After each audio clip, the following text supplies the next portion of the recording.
Iman Gadzhi, un des plus gros formateurs du monde, est en train de préparer un événement très très impressionnant du 15 au 17 juin.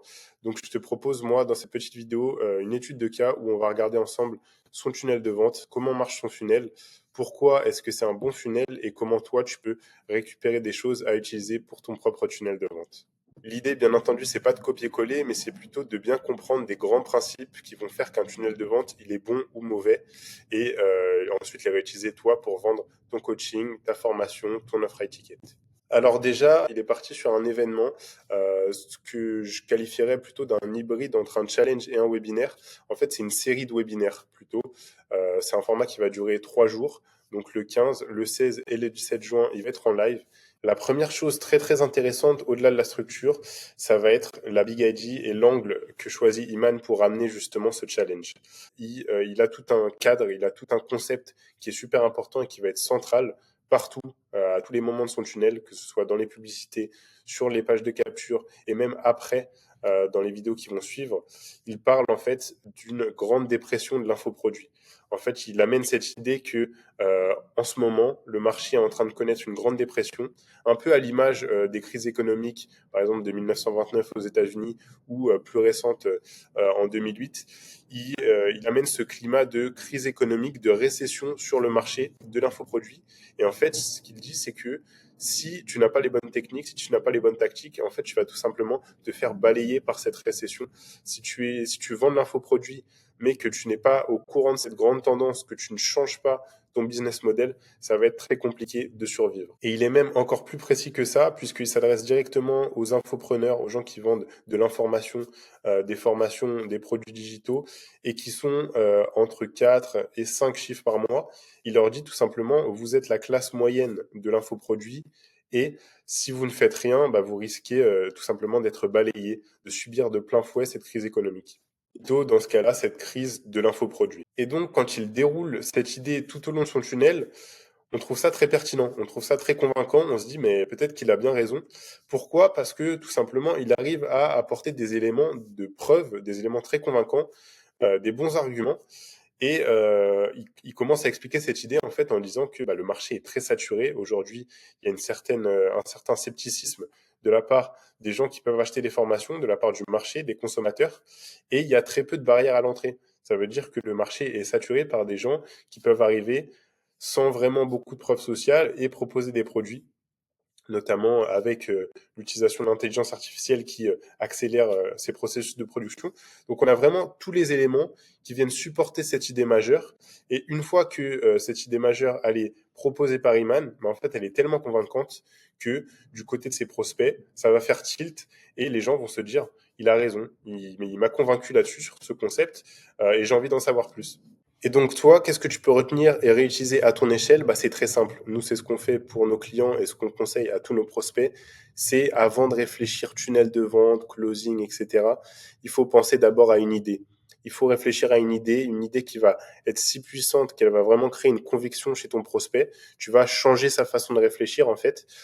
Donc ça, c'est tout le rôle de la Big ID. Tu vois, sur le tunnel d'Iman, s'il n'a pas cette idée centrale qui a ce gros changement sur le marché, s'il il convainc pas les gens de ça, tout son tunnel tombe à l'eau parce que l'argumentaire est beaucoup moins puissant. Et donc voilà, c'est vraiment la première étape pour créer un tunnel de vente efficace, c'est d'abord de réfléchir à cette idée, quelle est la conviction que toi tu as et que tu veux partager au prospect.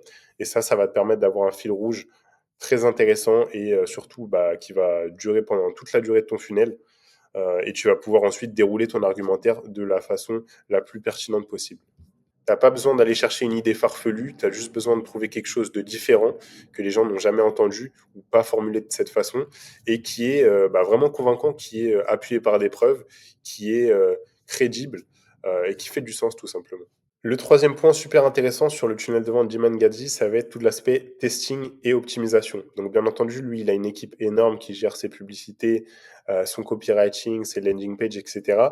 Mais ce qu'il a fait, c'est très intéressant. Il a testé 10 variantes de landing page, de pages de capture pour t'inscrire à l'événement. Donc en fait, que selon la publicité sur laquelle tu cliques, tu peux être redirigé au hasard sur une de ces 10 pages. Donc tu vois qu'il y a des légères différences en design, mais ce qui va être surtout intéressant, c'est qu'il a changé les promesses. Il a changé les titres et les sous-titres sur chacune d'elles. Et le but, en fait, c'est de tester des promesses, des phrases, des groupes de mots, des angles qui vont être différents et voir laquelle marche mieux, laquelle résonne mieux avec les gens qu'ils ciblent. Donc, par exemple, sur la page, voilà, sur la page numéro 6 typiquement, il utilise une promesse qui est beaucoup plus axée sur la peur, un titre qui est beaucoup plus axé sur la peur en disant, si tu es infopreneur, ton business est dans une situation de risque, en fait, tu risques de faire balayer pendant les prochains mois. Donc voilà, il y a différents angles marketing qui sont testés, différentes promesses. Bien entendu, je peux pas te montrer l'entièreté des pages, mais ce qui est très intéressant aussi, c'est qu'il teste pas, il fait pas seulement des A/B testing sur les images, sur les titres, les sous-titres, etc. Il fait vraiment des modifications, tu vois, de boutons typiquement. Il teste différents boutons et il teste aussi différentes structures de pages. Tu vas avoir des pages qui sont très longues, d'autres qui sont très courtes, d'autres où il change l'ordre des blocs, d'autres où il donne plus d'éléments sur les événements en live à venir, et d'autres où il y a vraiment peu d'informations. Donc l'idée, c'est de tester tous les aspects d'une page.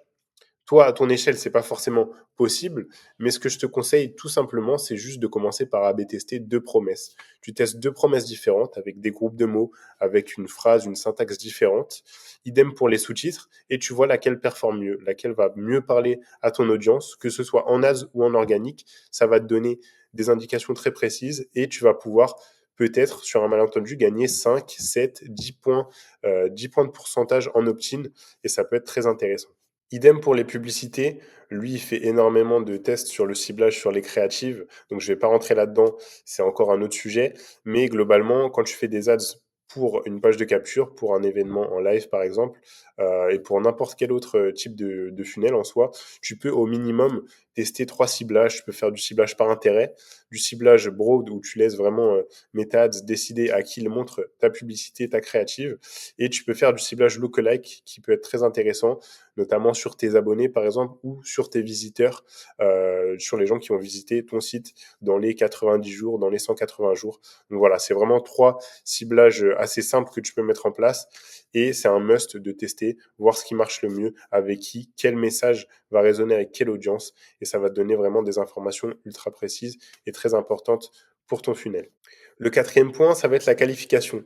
Dès le début du tunnel, on fait en sorte que ce soit que des gens les plus qualifiés qui rentrent dans ce tunnel-là. Dès les ads, il dit clairement à qui il s'adresse. Il parle aux gens qui ont un business dans l'infoproduit, qui vendent des formations, qui vendent des produits digitaux, globalement au-dessus de 5 chiffres de chiffre d'affaires par mois. Donc tu vas voir qu'après l'opt-in, qui est plutôt classique, nom, prénom, email et numéro de téléphone, en fait tu as un deuxième formulaire. En gros, on te pousse à rejoindre un groupe WhatsApp. Et en fait, pour rejoindre ce groupe, tu dois absolument remplir un typeform, donc un formulaire avec plusieurs questions, qui va vraiment venir qualifier, qui va vraiment venir préciser qui tu es, donc quel âge tu as, quel est ton CA, est-ce que tu as des ressources, est-ce que tu as de la trésorerie de côté, dans quelle niche est-ce que tu es une équipe de plusieurs personnes ou est-ce que tu es un solopreneur. Donc il y a vraiment pas mal de questions, je crois qu'il y en a 9 au total, et l'idée c'est vraiment de faciliter le job de son équipe de vente par la suite pour recontacter les personnes qui sont exactement dans son cœur de cible et les gens qui sont le plus intéressants pour lui. Donc toi, de ton côté, qu'est-ce qu'il faut retenir? Ça, je pense que tu l'entends à longueur de journée, mais c'est très important. Il faut qualifier dès le début, dès le haut de ton funnel, dès le début de ton tunnel de vente, que ce soit dans les ads ou bien sur la page de capture. Il faut absolument rappeler à qui tu parles. Il faut utiliser du vocabulaire qui parle spécifiquement à ta cible et il faut être sûr que ça résonne avec ces gens-là. Tu peux pas te permettre de parler à tout le monde parce qu'au final, ça va faire entrer des gens qui sont pas qualifiés pour ton funnel et tu auras beau leur mettre une VSL, tu auras beau leur envoyer une séquence de 15 mails. Si dès le début ils sont pas qualifiés, bah, tes résultats ne vont pas être bons. Donc voilà, une fois qu'on est inscrit sur le funnel demand, on rejoint en fait ce groupe WhatsApp dont je te parlais. Pour le coup, j'ai pas trouvé que c'était super pertinent et super animé. Il y a très peu de messages qui sont envoyés. Il y a des gens qui rejoignent, mais globalement, les admins font pas un travail fou de modération. Mais ce groupe, du coup, il est super important, il a un rôle stratégique parce que c'est là qu'on centralise les liens, les infos et par la suite, post-webinaire, on va donner encore plus d'informations et on va pouvoir pousser les offres pertinentes pour tous les gens qui étaient dans le groupe. Donc toi, de ton côté, qu'est-ce qu'il faut retenir? Bah, il faut que tu choisisses bien et que tu choisisses de façon intelligente ton canal de nurturing. Donc la plupart du temps, moi je te conseille de faire dans tous les cas une séquence d'emails pour avoir en automatique des mails qui partent. Généralement, moi je dis entre 8 et 10, tu peux monter un peu plus. L'idée c'est vraiment que la séquence soit construite de façon intelligente, pas que ce soit une succession de mails qui n'ont rien à voir les uns avec les autres. L'objectif, c'est pas d'empiler des emails, c'est vraiment d'avoir un fil conducteur. L'objectif, c'est vraiment d'avoir une séquence qui est bien travaillée avec un début de séquence qui va être très éducatif, qui va essayer de, encore une fois, convaincre les gens de ton idée, de ta big idea, et ensuite de dérouler petit à petit et de leur présenter la solution sur la fin de proposer un appel de vente si c'est nécessaire. Au-delà de ce canal que représente l'email, les séquences d'email automatisées, quand tu fais des événements type webinaire, bien entendu le challenge c'est obvious, mais quand tu fais des webinaires, le groupe WhatsApp c'est ce qui est le plus pertinent. Ça te permet vraiment de continuer à créer cet engagement et de continuer à faire ce nurturing en attendant les événements. Et puis après, une fois que les événements sont passés, par contre, il faut vraiment préparer un vrai plan de nurturing. Tu peux pas te permettre en fait de juste avoir des groupes WhatsApp, de pas les animer, de pas les rendre vivants, de pas donner de ressources. Il faut vraiment que ce soit bien pensé. Donc si tu le fais, fais-le bien. Et le dernier aspect que je voulais partager avec toi, que je trouvais pertinent, c'était les upsells. En fait, quand tu t'inscris, une fois que tu as opt-in pour l'événement d'Iman, tu arrives sur une première page où il y a une petite vidéo où il t'explique merci de t'être inscrit, voilà ce que tu vas apprendre. Il te chauffe un peu, entre guillemets. Et ensuite, tu passes directement à une deuxième page où il y a un premier upsell. Donc, c'est un premier upsell qui est à 75 $. Donc, ça, c'est plutôt un espèce de workbook technique avec des vidéos et des techniques que tu peux utiliser, tu vois, des systèmes que tu peux utiliser pour ton business directement. Donc après ce premier upsell, que tu le prennes ou non, il y en a un deuxième. Tu vas arriver sur une deuxième page où il te propose une deuxième offre. Donc là, c'est une offre mi-ticket qui est à 295 $ avec plus de valeur et tu vas voir un peu plus exclusive. Il appelle ça The Boardroom du coup. Donc The Boardroom, littéralement, c'est la salle de réunion où se réunit l'équipe dirigeante de son entreprise. Et en fait, il va te proposer de rejoindre justement cette équipe, de faire partie, entre guillemets, de cette équipe de direction et tu vas pouvoir accéder à des lives exclusifs. Donc un peu avant, je crois que c'est 1 heure avant les lives grand public, toi tu vas aller dans une salle de réunion. Il va y avoir des réunions préenregistrées et je crois qu'il va y avoir quand même quelques lives exclusifs si j'ai bien compris avec Iman et son équipe, et où ils vont parler des vrais chiffres de son entreprise, ils vont parler des vraies techniques, et ils vont te divulguer, entre guillemets, des techniques exclusives qu'ils n'ont jamais partagées auparavant. Il y a tout un tas d'autres avantages, comme le fait d'avoir un concierge qui va vraiment venir te demander ce qu'il te faut avant chaque événement. Est-ce que tu as des informations que tu n'as pas eues? Est-ce que tu as des questions, etc. Donc vraiment quelqu'un qui s'occupe de toi. Et l'idée avec cet upsell, c'est vraiment justement d'avoir un prix relativement faible et d'avoir une valeur perçue qui est très très forte.